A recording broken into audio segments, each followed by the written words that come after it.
Hey everyone, welcome to this Forge College Explainer. I am honestly so pumped you're here today. We're picking up right where we left off in our last session, advancements in audit tools and automation. In that explainer, we looked at how to automatically spot vulnerabilities. But today, we are getting our hands dirty. We are stepping right into the mechanics garage of smart contracts. We've already laid out this really beautiful scaffolding for your layered architecture, but now it's time to pop the hood and tune the engine. Because out in the real world of Web3, an untuned engine doesn't just run poorly, it literally drains your wallet faster than a Bored Ape at an auction. Okay, so picture this. You've built an absolutely beautiful, highly scalable layered architecture for your Solidity and Ethereum quests. You've separated your logic from your storage, you've implemented these slick proxy patterns, and your code, well, it looks like an absolute work of art. But under the hood, it's leaking gas like a rusty fuel tank. Every single time a user interacts with it, the transaction fees are just through the roof. It's incredibly frustrating, right? Writing ultra-clean code only to realize it's economically unviable to actually run on mainnet. So why does this happen? Well, it all basically comes down to how the Ethereum virtual machine, or EVM, handles memory and storage across these really complex, multi-layered setups. All right, here is our blueprint for today. We're going to cover the gas guzzler problem, spot the inefficiencies, open up our optimization toolkit, figure out how to reproduce, patch, and measure, and finally, look at scaling those savings. Let's dive right in. Part 1. The gas guzzler problem.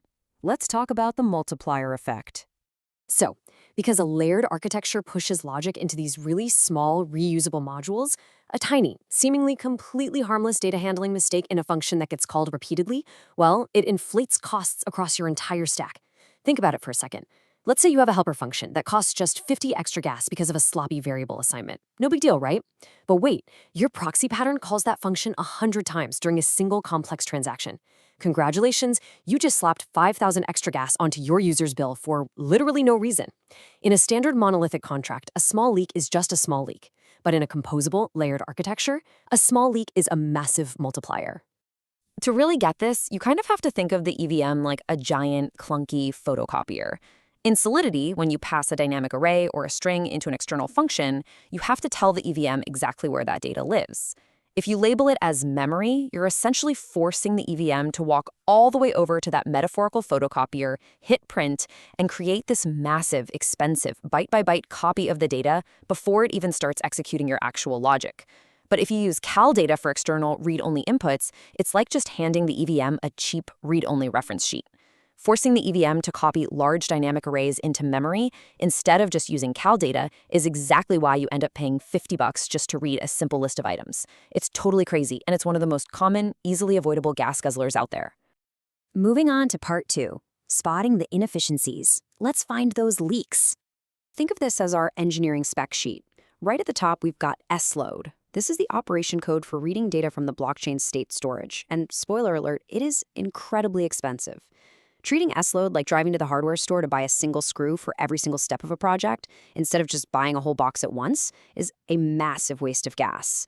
If you have a loop that reads an array's length from storage on every single iteration, you are essentially driving back and forth to that hardware store 100 times. Down below that, we see copy in memory for large arrays. That's the photocopier effect we just talked about, which scales linearly and really aggressively in cost. And finally, reading from calldata, our cheap, super efficient champion. All right, part 3. The optimization toolkit. Time to look at some practical patterns. Okay, so these are the quick wins that are going to give you outsized savings when you apply them to your helper modules. Let's break them down real quick.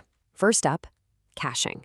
If you need a value from storage multiple times, read it exactly once with SLOAD, save it to a local memory variable, and just read it from there.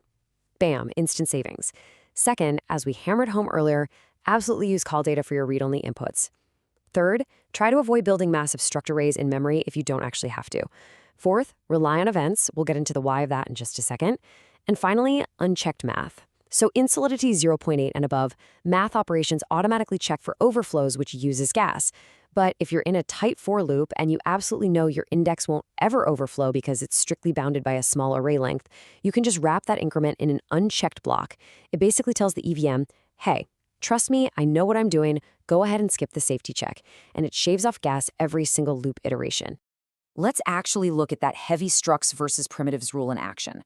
instead of writing a function that returns a massive array of complex structs, which, again, forces the EVM to assemble a huge in-memory copy just to hand it back. You really should rethink your API from the ground up.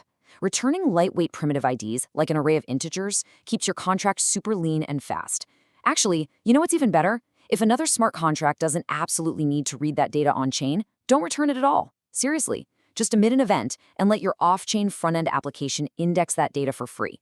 If you separate your internal data shapes from your observable API, your users' wallets are going to thank you.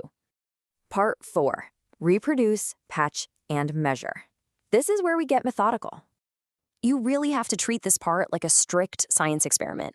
First things first, you run your Hardhat or Foundry tests to get a baseline gas receipt. You absolutely need to know exactly how much gas your function costs before you touch a single line of code.